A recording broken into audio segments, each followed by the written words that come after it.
Welcome to Not Milk Never Milk. Subscribe if you're lactose intolerant. In this video, I will explain how to create a new Notion page. Let's start by looking at the most common methods. You can easily add a new page using the plus button in your sidebar or by typing a simple / command within an existing page. We'll cover both of these straightforward approaches, ensuring you can quickly get your ideas down. This foundational skill is essential for organizing all your information effectively within Notion. The sidebar is your primary hub for navigation and creating new content. To add a new page, simply click the New Page button located at the very bottom of your sidebar. Another quick way is to hover over an existing page or database and click the plus icon that appears. This action instantly generates a blank page, ready for your input.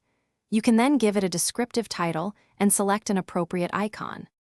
You can also create a new page directly from within an existing page using a simple command. Just type a /, then page, and select page from the menu that appears. This embeds a new subpage right where your cursor is. Furthermore, you can transform any existing text block into a new subpage by clicking the 6-dot handle next to it and choosing Turn into Page. This is incredibly useful for structuring your content. Once your new page is created, Notion offers many ways to customize it.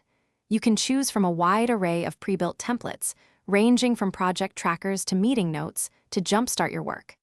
Add properties like tags, dates, or assigned people to enhance organization.